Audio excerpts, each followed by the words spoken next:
என் இனிய வணக்கங்கள். இன்றைய பதிவு மாந்திரிக விபூதி உருவாக்கும் முறை. இது ரகசியமான முறை. ஒவ்வொரு பதிவிலும் மிக அற்புதமான ரகசியமான முறைகளை வர நம்ம சித்தர்கள், நம்ம முன்னோர்கள் செஞ்சு கொடுத்த முறை. இந்த முறையெல்லாம் மாந்திரிக பயிற்சி எடுக்கிறவங்களுக்கு மட்டுமே சொல்லிக் கொடுக்குற முறை. இருந்தாலும் அனைவரும் இந்த விபூதியை உருவாக்குற முறையை கற்றுக்கிறோங்கிறக்காக மட்டுமே இந்த பதிவை சொல்கிறேன். இந்த விபூதி உருவாக்குற முறை தெரிஞ்சுக்கிறது மட்டும் பயன் இல்லை. இதை உருவாக்கவும் தெரிஞ்சுக்குங்க. இதனால் உங்களுக்கு கிடைக்க போகிற நன்மைகளும் நீங்கள் அடையணுங்கிறக்காக தான் இந்த முறையை நான் உங்களுக்கு சொல்கிறேன். என்னையை பொறுத்தளவுக்கு பொதுவாக நான் என்ன நினைக்கிறேன்னா, சைவ முறையில் அனைத்தையும் செய்யணும். சைவ முறையிலே போங்க. அசைவ முறை தேவையில்லை, சரிங்களா? பிளாக் மேஜிக் தேவையில்லை. ஒயிட் மேஜிக்லே அனைத்து விஷயத்தையும் இங்கே சரி பண்ண முடியும்.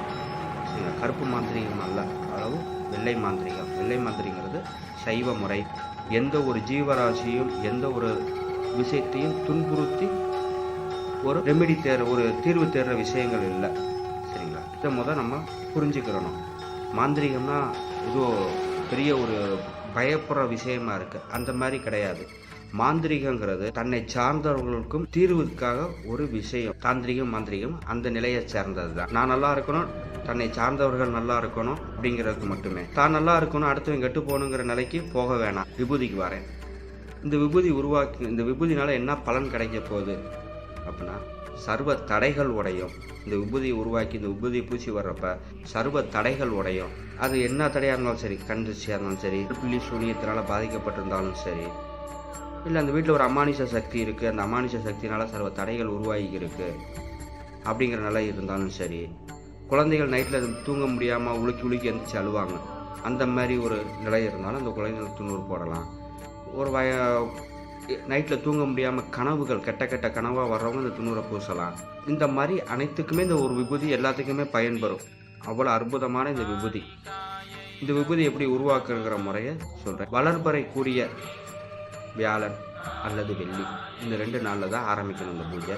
அதுக்கு முதல் வாரம் வியாழன் வெள்ளியில் காராம்பசு சாணி கிடைத்தால் ரொம்ப சிறப்பு.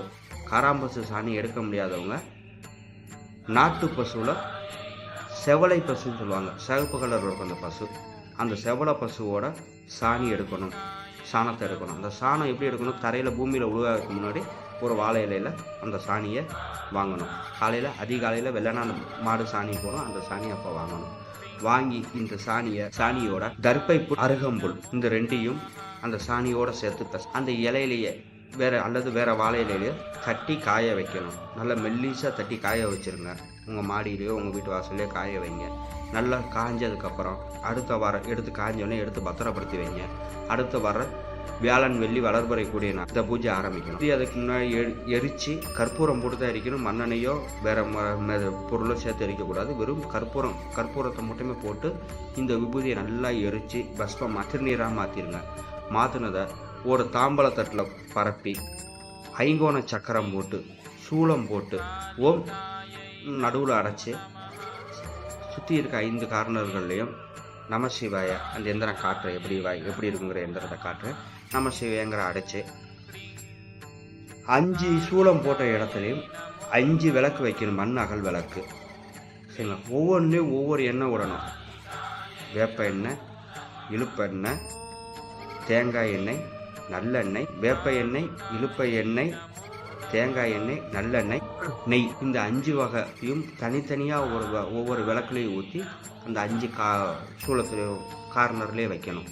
சூளம் போட்டிருப்பீங்களா, அந்த சூளத்து மேலே இந்த 5ஐயும் உள்முகம் நோக்கி வைக்கணும். வச்சு மந்திர ஜபம் பண்ண ஆரம்பிக்கணும். தாம்பலத்தட்டில் வடக்கு திசையை நோக்கி அல்லது கிழக்கு திசையை நோக்கி உட்காந்து உங்களுக்கு முன்னாடி ஒரு மணப்பலகையில் இந்த தாம்பலத்தட்டை வச்சு இந்த விபூதி நிறையா கொஞ்சம் சேர்த்துங்க. விபூதி காலத்துக்கு தேவைப்படும், நிறையா சேகரித்து வச்சுக்கோங்க.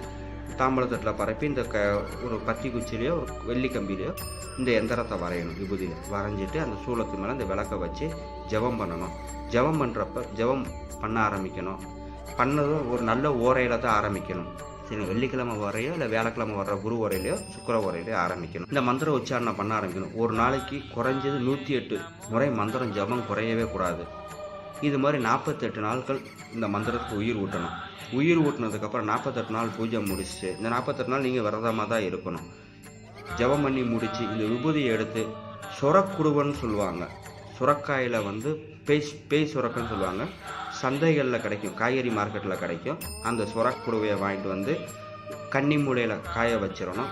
சுரக்காயை பேய் சுரக்கான்னு பெரிய சுரக்காவாக இருக்கும், அதை வாங்கிட்டு வந்து காய வைக்கணும். அல்லது காஞ்ச சுரக்காய் கிடைச்சாலும் சிறப்பு, இல்லைன்னா காயாத சுரக்காய் கிடைச்சாலும் நல்லா கன்னி மூலையில் வச்சு காய வச்சிங்கன்னா அப்படியே காஞ்சி இருக்கும். மேல் வாயை மட்டும் அறுத்து எடுத்துகிட்டு உள்ளே இருக்க விதை இதெல்லாம் க்ளீன் பண்ணி எடுத்துகிட்டு அதுக்கு வந்து மஞ்சள், பன்னீர், கற்பூரம் இதெல்லாம் அரைச்சி உள்ளேயும் வெளியும் தடவி சுத்தம் பண்ணிடணும். சுத்தம் பண்ணி இந்த விபூதி அதில் போட்டு வச்சுக்கிறணும்.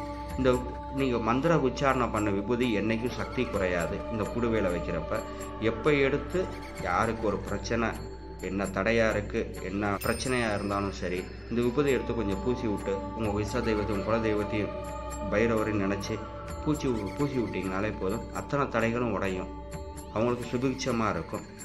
இதுதான் இந்த விபூதியோட பலனும் பயனும். இதோட மூல மந்திரம் ஓம் ஆதி மூல பைரவா அகோர சங்கர பைரவா, வில்லை முறித்து விஷத்தை உடைத்து சிங்கத்தின் மேலேறி அங்கத்தில் தலை உடைத்தார் போல சகல தடைகளும் அரு பைரவர் ஆணை தடை அறவே ஸ்வாகா.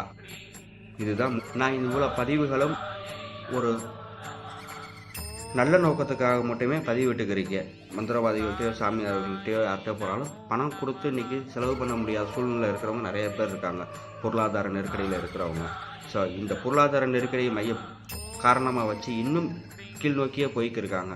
இவங்கெல்லாம் உடைச்சி மேலே வரணும், எல்லோரும் நல்லா இருக்கணும். ஏன்னா இங்கே நம்ம அனைவருமே ஓர்தாய் பிள்ளைகள் தான், எல்லோரும் நலமாக இருக்கணும். நான் ஆசைப்படுற ஒரே விஷயம் அதுதான். எனக்கு பண நோக்கத்துக்கோ எதுக்கோ இந்த பதிவுகளை விடலை, நல்ல நோக்கத்துக்காக பதிவிடுறேன். நீங்களும் நல்ல விஷயத்துக்காகவே பயன்படுத்துங்க. எல்லோரும் நலமாக இருக்க எல்லாம் வல்ல என் தாய் காளியை பிரார்த்திக்கிறேன். இந்த வீடியோ பிடிச்சிருந்தா மறக்காமல் அனைவருக்கும் ஷேர் செய்யுங்க, சப்ஸ்கிரைப் செய்யுங்க. உங்களோட கருத்துக்களை எனக்கு வாட்ஸ்அப்பில் தெரிவிங்க. நல்லது நண்பர்களே, நன்றி, வணக்கம்.